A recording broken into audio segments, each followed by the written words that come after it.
হযরতের হায়াত এবং সুস্থতায় বরকত দান করুন। আমরা সকলে বলি আমিন। বন্ধুগণ, আমি আপনাদের খিদমতে মহাগ্রন্থ আল কোরআন থেকে একখানা আয়াত তিলাওয়াত করেছি। এই আয়াতকে সামনে রেখে লম্বা চৌড়া আলোচনা করার সুযোগ হাতে নেই। আপনারা মেহমানদের তালিকা শুনেছেন, একজন পর একজন একজন পর একজন ইনশাআল্লাহ আপনাদের সামনে হাজির হবেন, গুরুত্বপূর্ণ নসিহত শুনবেন। আমরা সবাই ধৈর্য সহকারে নসিহত শুনব তো ইনশাআল্লাহ। আমি যে আয়াত তিলাওয়াত করেছি, আল্লাহ সুবহানাহু ওয়া তাআলা এই পৃথিবীতে মানুষ জাতি সৃষ্টি করেছেন, মানব সৃষ্টি করেছেন আমার আপনার আল্লাহ। সৃষ্টি করার পরে এবার দুইটা দল বানাইলেন, এক দল বানাইলেন আপন, আরেক দল বানাইলেন পর। এক দল আল্লাহর আপন হইল, আরেক দল আল্লাহর পর হইল। আল্লাহ তাআলা কিন্তু কাউকে আপন নিজস্ব অবস্থার বানান নাই, কাউকে পর বানান নাই। আমি আমার নিজে আল্লাহর আপন হয়েছি, আমি আমার নিজে আল্লাহর পর হয়েছি। সবাইকে আল্লাহ সৃষ্টি করেছেন। আদম পয়গম্বর থেকে নিয়ে কিয়ামত পর্যন্ত যত মানব জাতি এই পৃথিবীতে আসবেন, সবাইকে আল্লাহ সৃষ্টি করেছেন। এই মানব জাতির মধ্যে একদল আল্লাহর আপন হয়েছেন, আরেক দল আল্লাহর পর হয়েছেন। প্রশ্ন থাকে আপন কারা আর পর কারা? আপন যারা হলো তাদের সাইনবোর্ড হলো দৌলতে ঈমান। ঈমানের সাইনবোর্ড যারা গ্রহণ করেছে, ঈমানের সাইনবোর্ড যারা গ্রহণ করেছে তারাই হলো আল্লাহর আপন। আর যারা ঈমানের সার্টিফিকেট গ্রহণ করতে পারে নাই, তারা হলো আল্লাহর পর। দুনিয়ার বাস্তবতা আমরা দেখি, কারো সাথে যদি গভীর সম্পর্ক হয়, তাহলে এই সম্পর্কের মানুষগুলিকে তার নিজের জান মাল সব কিছু উজাড় করে এই মানুষটাকে ভালোবাসে। যখন ভালোবাসে তাহলে সর্ব অবস্থায় এই মানুষটার কল্যাণ চায়। ব্যক্তি জীবনে কল্যাণ চায়, পারিবারিক জীবনে কল্যাণ চায়, সামাজিক জীবনে কল্যাণ চায়। এক কথায় দুনিয়ার জগতেও কল্যাণ চায়, কবর জগতে কল্যাণ চায়, হাসর জগতে কল্যাণ চায়, আখিরাতের সব ক্ষেত্রে কল্যাণ চায়। এটাই হইল প্রকৃত ভালোবাসা আর প্রকৃত আপন। এই জন্য আপন এদের পরিচয় হলো দৌলতে ঈমানের সাইনবোর্ড আছে, তারা হলো মালিকের আপন। আর যারা ঈমানের সাইনবোর্ড গ্রহণ করতে পারে নাই, যদিও সৃষ্টি করেছেন আল্লাহ, কিন্তু এরপরেও মালিকের আপন হতে পারে নাই। আল্লাহ তাআলা দুনিয়ার জগতে মানুষ যখন আসলো, আপন যারা হইল এদেরকে আল্লাহ এক ধরনের ডাক দেন। ডাকের মাধ্যমে বোঝা দেয় আপন, ডাকের মাধ্যমে বোঝা দেয় ভালোবাসা, ডাকের মাধ্যমে বোঝা দেয় দয়া অনুগ্রহ কেমন। কুরআনে কারীমের মধ্যে আল্লাহ তাআলা আপন মানুষগুলিকে যখন ডাক দেয়, তখন একটা শব্দ আল্লাহ ব্যবহার করেন, ইয়া আইয়ুহাল্লাযীনা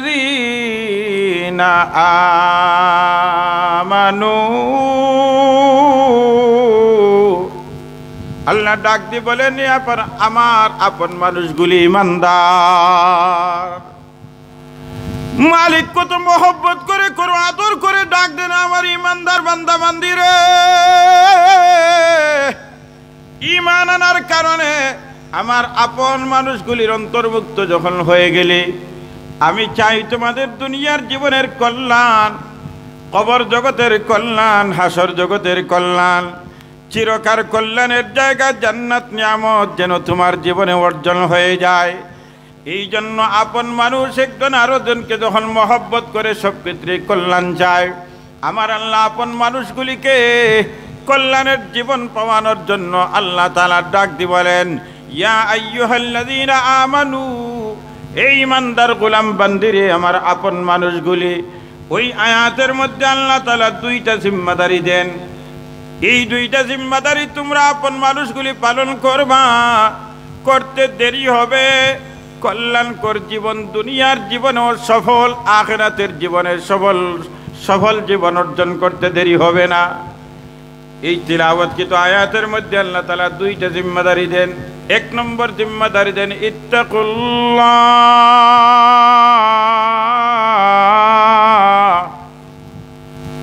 এই আমার আপন বান্দা বান্দি, এক নম্বর দায়িত্ব তোমাদেরকে দিলাম, এক নম্বর কাজ তোমাদেরকে দিলাম।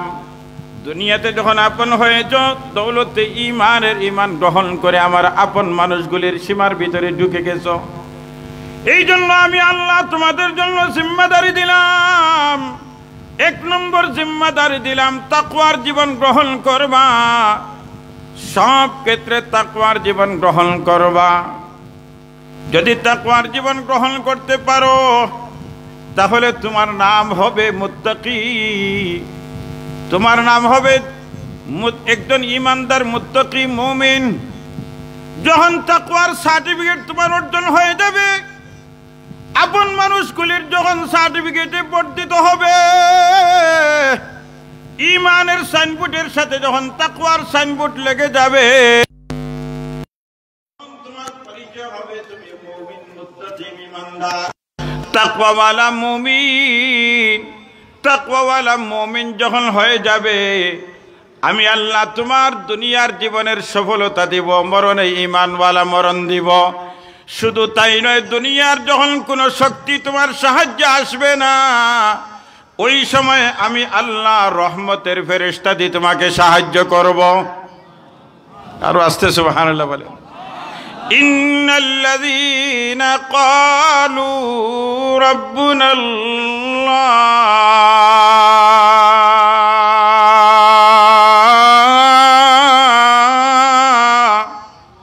সুম্মা ইসতাকামু তাতানাজ্জালু আলাইহিমুল মালাইকা।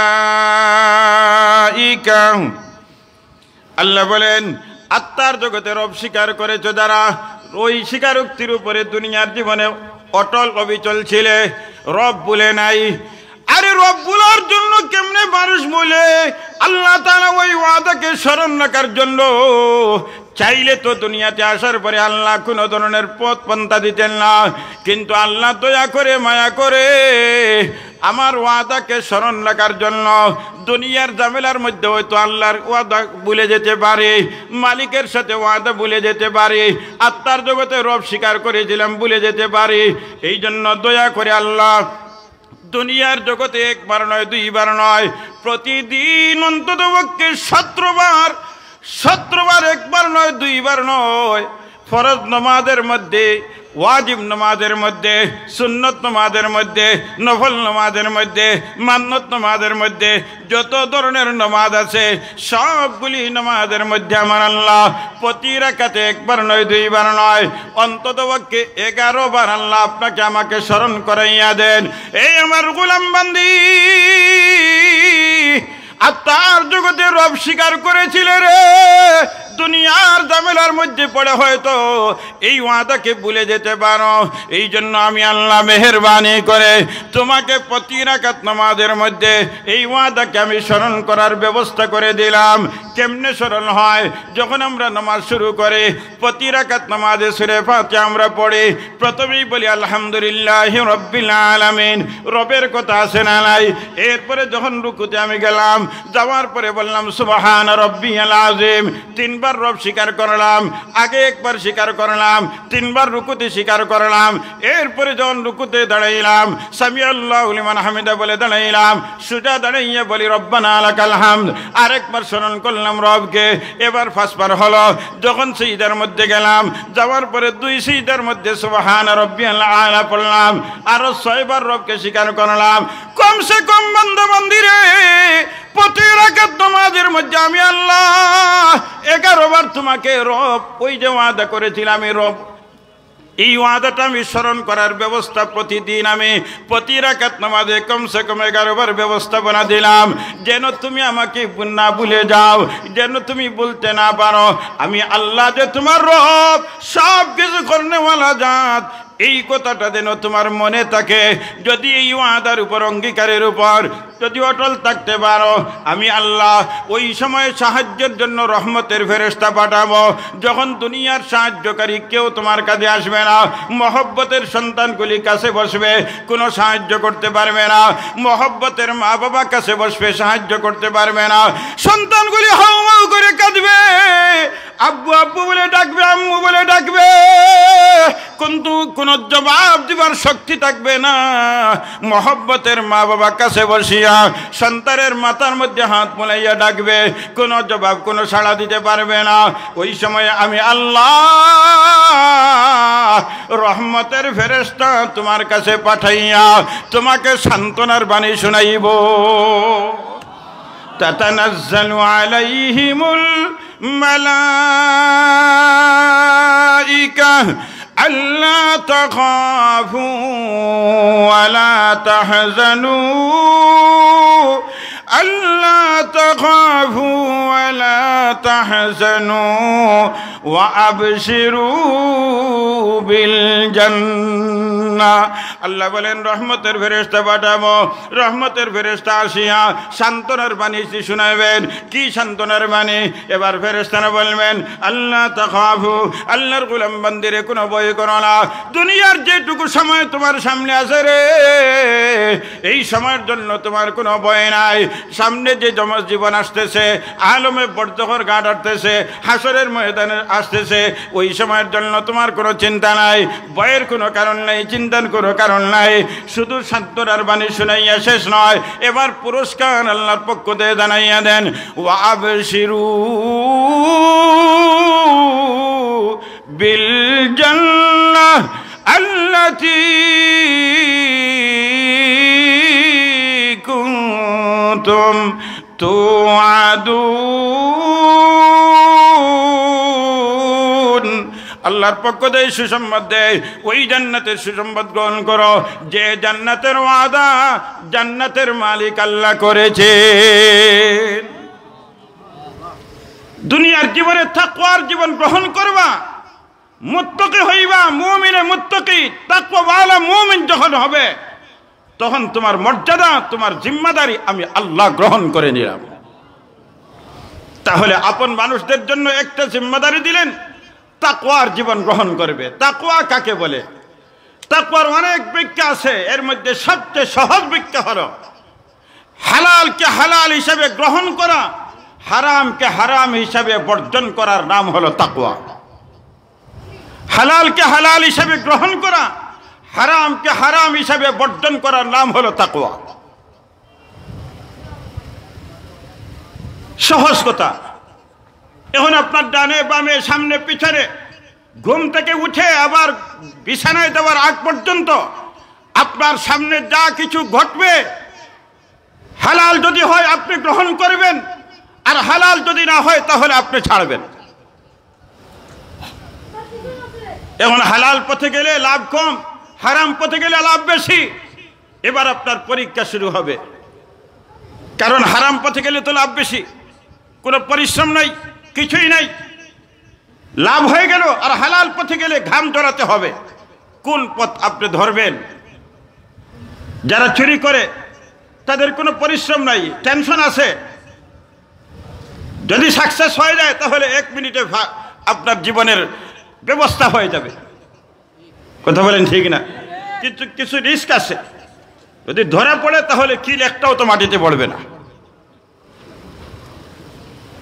ঝুঁকি নিয়ে যখন কাজ করে 2 মিনিটে কাজ হয়ে যায়। এটা হালাল না হারাম? জবান খুলে বলেন হারাম।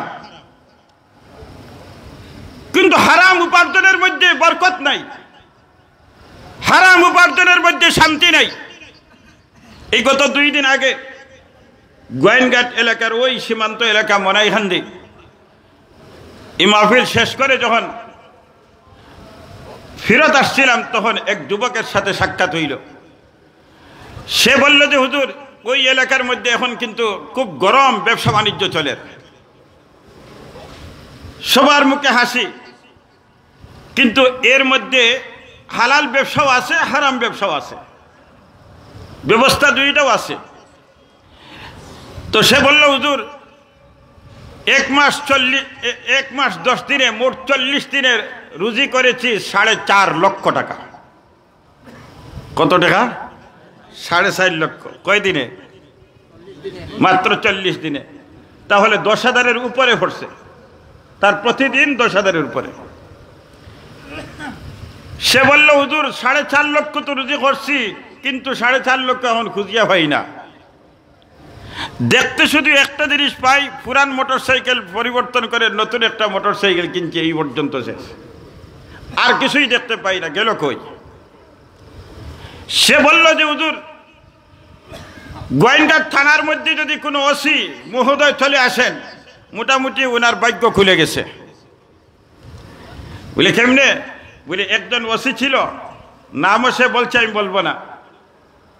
প্রতিদিন তার রুজি ছিল 20 থেকে 30 লক্ষ টাকা, মাসে নয়, প্রতিদিন তার 20 থেকে 30 লক্ষ টাকা আমার চোখের সামনে আমি দেখছি। এটা সে নিজের আর সাক্ষী।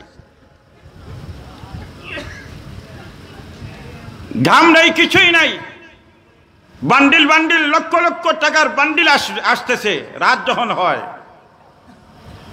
বলেন এটা হালাল না হারাম?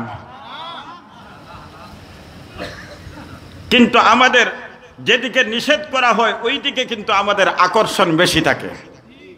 কথা বলেন ঠিক না? আল্লাহ নিষেধ করেছেন বেগানা নারীর দিকে তাকাইও না, নিজের হালাল নারীর দিকে তুমি তাকাও। যতক্ষণ তাকাইবা ততক্ষণ প্রতি দৃষ্টির বরকতে আল্লাহ তাআলা নেক আমল, নফল ইবাদতের সব দান করেন। তুমি যদি তোমার বিবির সাথে হাসি মুখে কথা বলো, প্রত্যেকটা হাসির বিনিময়ে আল্লাহ তাআলা নফল সদকার সব দান করেন। কিন্তু ওই জায়গায় হাসি মিলে না, এই জায়গায় হাসি খুঁজে পাওয়া যায় না। যত গরম আর যত বিশৃঙ্খলা সব এই জায়গায়, আর হাসি হলো বেজায়গায়। এখানে দেখতে তার মন চায়, চোখ ফিরাইতে চায় না। এই জন্য হালালকে হালাল হিসাবে গ্রহণ করা, হারামকে হারাম হিসাবে বর্জন করার নাম হলো তাকওয়া। তাকওয়ার পথ বড় পিচ্ছিল পথ, বড় কঠিন পথ। আমিরুল মুমিনিন ওমর রাদিয়াল্লাহু তাআলা আনহু জিজ্ঞাসা করলেন, তাকওয়া কাকে বলে? জবাবদাতা সাহাবী জবাব দিলেন, আমিরুল মুমিনিন ওমর, তাকওয়ার পথ বোঝানোর জন্য একটা উদাহরণ দেই। কিছু প্রশ্ন করলেন আমিরুল মুমিনিন ওমর, কোনদিন আপনি এমন কোন রাস্তা দিয়ে অতিক্রম করেছেন কি? কেমন রাস্তা? ছোট্ট রাস্তা, শুধুমাত্র বডিটা নিয়ে যাওয়া যায়, ডানে বামে কোনো নড়াচড়া করা যায় না। এত ছোট্ট একটা রাস্তা, পাহাড়ের মধ্যে, জঙ্গলের মধ্যে।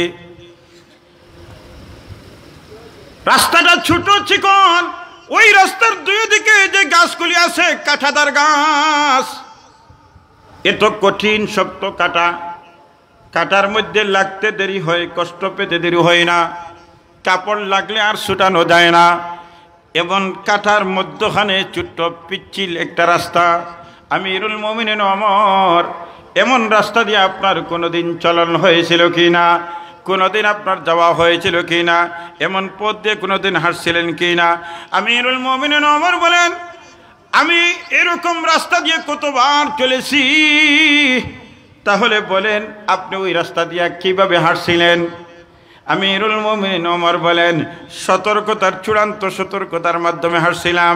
কাপড় টাপড় সবগুলি খুব ভালো করে জামাইয়া, খুব ভালো করে আটাইয়া, শক্ত করে ধরিয়া, যেন কাটার সাথে সম্পর্ক না হয়, এইভাবে সতর্কতার মাধ্যমে গন্তব্য পর্যন্ত পৌঁছেছি, এই পথটা অতিক্রম করেছি। জবাবদাতা সাহাবী বলেন, আমিরুল মুমিনিন ওমর, ওই যে পথের মধ্যে যেভাবে চলছিলেন ওই রকম জীবন পরিচালনা করার নাম হলো তাকওয়া। হারাম যেন ওই কাঁটাটা হইল হারাম। আপনার চতুর্দিকে একদিকে সুদের মহড়া চলতেছে, ঘুষের মহড়া চলতেছে, মিথ্যার মহড়া চলতেছে। ঘুম থেকে উঠার পরে সুদের ঘেরান, ঘুম থেকে উঠার পরে সুদের বয়ান, ঘুম থেকে উঠার পরে হারামের বর্ণনা, হালালের কোনো জ্ঞান পাওয়া যায় না, সুন্দর পথের কোনো জ্ঞান পাওয়া যায় না। ডানে বামে সামনে পিছনে উপর নিচে সব লাইনে শুধু হারাম আর হারাম। এই পথ দিয়ে চলতে হলে ব্যক্তি জীবন চালাইতে হবে, পারিবারিক জীবন চালাইতে হবে। আমিরুল মুমিনিন ওমর ওই পিচ্ছিল যে চিকন রাস্তা দিয়া কাটাওয়ালা রাস্তার মধ্যখানে যেভাবে চলতে হয় ওইভাবে জীবন পরিচালনা করার নাম হলো তাকওয়ার জীবন। এই দায়িত্ব দিয়েছেন আপন মানুষদেরকে আল্লাহ। ইয়া আইয়ুহাল্লাযীনা আমানু ইত্তাকুল্লাহ। এই আমার আপন মানুষগুলি, ইমানদার পুরুষ নারী, দুইটা দায়িত্ব তোমাদের জন্য দিলাম। একটা দায়িত্ব তাকওয়ার জিম্মাদারি তোমাদের উপর দিলাম। তোমরা ব্যক্তি জীবনে তাকওয়া গ্রহণ করবা, পারিবারিক জীবনে তাকওয়া গ্রহণ করবা, সামাজিক জীবনে তাকওয়া গ্রহণ করবা, সব ক্ষেত্রে তাকওয়ার জীবন গ্রহণ করবা। এবার ইমানদার আপন মানুষগুলি আল্লাহর কাছে জানতে চায়, আল্লাহ তাকওয়া তো আমরা দেখতে পাই না, তাকওয়া তো আমরা ধরতে পাই না, তাকওয়া তো ধরা যায় না, তাকওয়া তো ছোঁয়া যায় না, তাকওয়া তো দেখা যায় না। এবার তাকওয়ার জীবন গ্রহণ করব, তাকওয়া নিয়ামত গ্রহণ করব। এটা তো কোনো ফলের নাম নাই যে গাছে ধরবো এখান থেকে নিয়ে আসবো। তাকওয়া তো এমন কোনো ব্যবসার পণ্য না যে গোলাপগঞ্জ চৌমুনিতে বিক্রি হবে এখান থেকে নিয়ে আসবো। তাকওয়া তো আসমানের নিচে জমিনের উপরই, তাকওয়া তো বিক্রি হয় না যে তাকওয়া কিনবো আর তাকওয়াওয়ালা হয়ে যাব। আপনি জিম্মাদারি দিলেন তাকওয়া গ্রহণ করার জন্য। এবার তাকওয়াটা কোথায় পাইব, তাকওয়া কেমনে পাইব, তাকওয়ার জীবন কেমনে গ্রহণ করব? আমার আল্লাহ তাআলা আপন মানুষগুলি এত সহজভাবে তার পথ পন্তব্য বাতাইয়া দিলেন। যদি বলতেন যে তুমি পাইতে হলে হাটাদারিতে যেতে হবে, তুমি তাকওয়া পাইতে হলে আফ্রিকায় যেতে হবে, তুমি তাকওয়া পাইতে হলে ওই ইউরোপের মধ্যে যেতে হবে, তাহলে তো কতই কঠিন হইত। আমার আল্লাহ বলেন 2 নম্বর দায়িত্বটা তোমাদের উপর দিলাম, তাকওয়াওয়ালা জীবন গ্রহণ করবা, 1 নম্বর দায়িত্ব। আর 2 নম্বর দায়িত্ব হলো তাকওয়াওয়ালা জীবন গঠন করতে হলে আমি একটা সহজ পথ তোমাদের সামনে দিলাম, ওই পথটা ধরবা, তাকওয়াওয়ালা হয়ে যাইবা। ওয়াকুনু মা'আস সাদিকিন। আল্লাহ তাআলা বলেন আমার আপন মানুষগুলি তাকওয়া পাইতে হলে গোলাপগঞ্জ মার্কেটে তাকওয়া বিক্রি হয় না, শহরে বন্দরে তাকওয়া বিক্রি হয় না, কোনো ফ্যাক্টরি জমিনে তাকওয়ার ফ্যাক্টরি নাই যে ওই কোম্পানি ফ্যাক্টরির মধ্যে তাকওয়া তৈরি করবে। বরং আমি আল্লাহ এই তাকওয়ার জিম্মাদারি দিয়ে তোমাদেরকে পেরেশান আমি বানাইতে চাই না রে। আমি আল্লাহ তাকওয়ার জিম্মাদারি দিলাম, ওই তাকওয়াটা কোথায় পাইবে রে? আমি পথ পন্থা তোমাদের জন্য দিলাম। ওয়াকুনু মা'আস সাদিকিন। তাকওয়াওয়ালাদের সাথে তোমরা হয়ে যাও, সত্যবাদী মানুষের সাথে উঠা বসা করো, সৎ মানুষের সাথে চলাফেরা করো, সৎ মানুষের সান্নিধ্যে তোমরা যাও, আল্লাহওয়ালাদের সান্নিধ্যে তোমরা যাও, তাকওয়াওয়ালাদের সান্নিধ্যে যাও। আরে যাইতে যাইতে 1 দিন 2 দিন যাবে, 3 দিন যাবে, 1 মাস 2 মাস যাবে, 1 বছর 2 বছর যাবে, দেখবেন আস্তে আস্তে ওই তাকওয়াওয়ালা মানুষের তাকওয়ার প্রভাবের কারণে তোমার অন্তরের মধ্যে তাকওয়া অর্জন হয়ে গেছে। আর ওই তাকওয়া তোমার দিলের ভিতরে যখন অর্জন হয়ে যাবে তখন ওই তাকওয়ার জ্ঞানটা, রংটা তোমার মাথা থেকে পা পর্যন্ত প্রকাশ হতে দেরি হবে না। তাকওয়াওয়ালা মানুষের কাছে যাও, তাকওয়াওয়ালা মানুষের কাছে যদি যাও তাহলে তাকওয়া অর্জন হবে।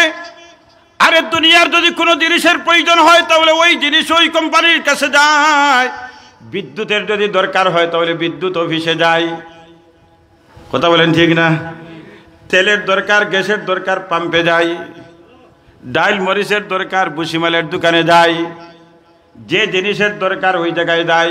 আরে আল্লাহর গোলাম বান্দি তাকওয়ার জিম্মাদারি দিলেন আল্লাহ, দিয়া বলেন তাকওয়া তোমরা পাইতে হলে পাম্পে পাইবে না, কোম্পানির মধ্যে ভাইবা না, এটা আলাদা একটা কোম্পানি। আল্লাহওয়ালা যারা তাকওয়ার জীবন গ্রহণ করেছে তাদের সান্নিধ্যে তোমরা যাও, তাদের সাথে উঠা বসা করো, সম্পর্ক রাখো। যখন সম্পর্ক রাখবা, উঠা বসা করবা, সান্নিধ্য গ্রহণ করবা, সোহবত গ্রহণ করবা, আর দেখবা একদিন, 2 দিন, 3 দিনের পরে আস্তে আস্তে তোমার কলিজার ভিতরে তাকওয়ার রং যখন জমে যাবে, ওই রংটা দিলের ভিতরে যখন জমবে, তখন এই দিলের ভিতর দিয়ে রংটা হাত দিয়ে বের হবে, চোখ দিয়ে বের হবে, কান দিয়ে তাকওয়ার ঘ্রাণ বের হবে, নাক দিয়ে তাকওয়ার ঘ্রাণ বের হবে, কদমের মধ্যে তাকওয়ার ঘ্রাণ বের হবে। আল্লাহু আকবার, আল্লাহু আকবার। এমন মুত্তাকি তাকওয়াওয়ালা আল্লাহওয়ালা মানুষ কারা? আমার আল্লাহ তাআলা কোরআন শরীফ বলেন এরা হলো 4টা দল। দল কয়টা? আরো জোরে বলেন, আরো জোরে বলেন।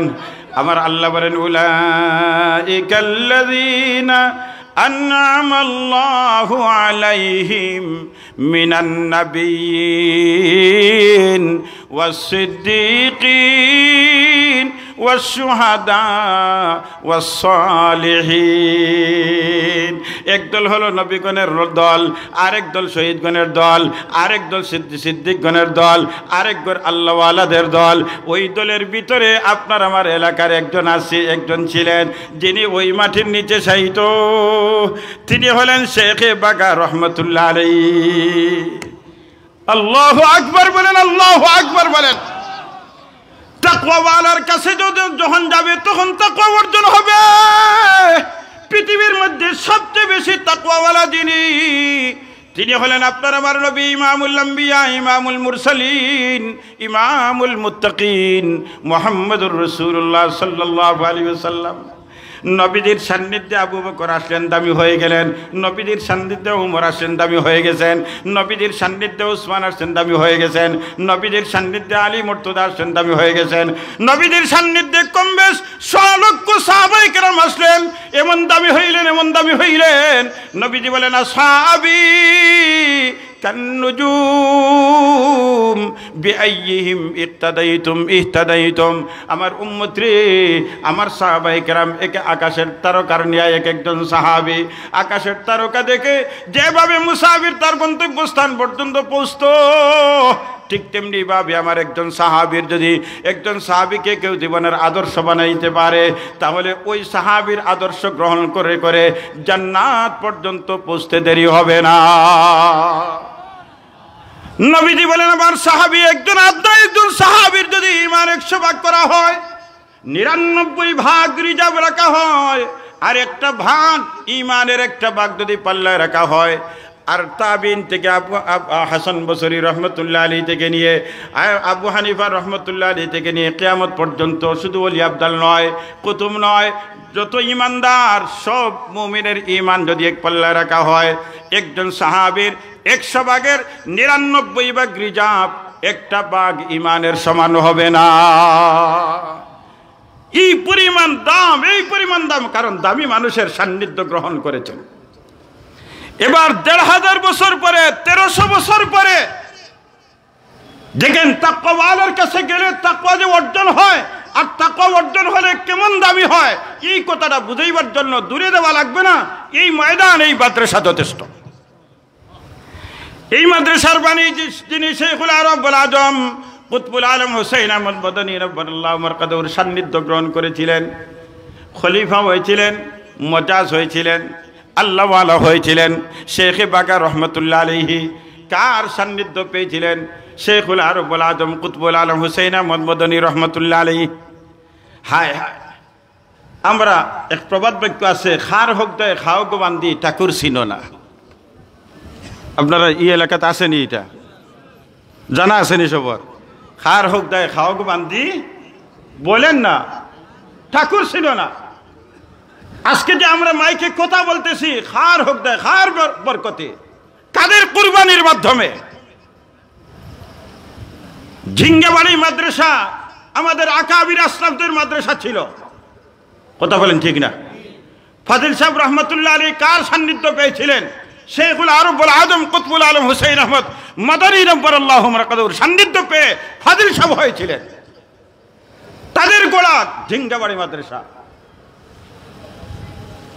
এদের জিঙ্গাবাড়ি মাদ্রাসা থাকার কারণে, ভাগা মাদ্রাসা থাকার কারণে আজ আমরা মাইকে বলে কথা, মাইকের সামনে বলে বসে কথা বলতে পেরেছি। আমরা পাঞ্জাবি মাথায় টুপি দেওয়ার সুযোগ হয়েছে, কিন্তু আমরা যখন আকাবিরদের গায়ে যখন আঘাত করি, তখন আদর্শ সন্তান কোনোদিন বাবার চরিত্রে আঘাত করতে পারে না। যদি সন্তান আদর্শ সন্তান হয়, বাবার চরিত্রের উপর আঘাত করতে পারে না। কহলপুরা যদি সন্তান হয়, তাহলে ওই ব্যক্তি তার বাবার উপরে আঘাত করতে পারে, কোনো বাধা হতে পারে না। আমরা আকাবির থেকে যখন দূরে সরে যাই, আমাদের লাঞ্ছনার জীবন আমাদের সামনে চলে আসে। আমাদের এই কারাইঘাটের জিঙ্গাবাড়ি মাদ্রাসার মসজিদে বসে, এই মসজিদ সাধারণ কোনো মসজিদ না, আপনারা সবাই সোশ্যাল মিডিয়ার মাধ্যমে জানতে পেরেছেন। আজকে কথাটা কেন আসলো? শেখ বাগা রহমতুল্লাহ আলাইহির সম্পর্ক শেখুল আরবুল আজম কুতবুল আলম হুসাইন আহমদ মদনী রহমতুল্লাহ আলীর সাথে সম্পর্ক।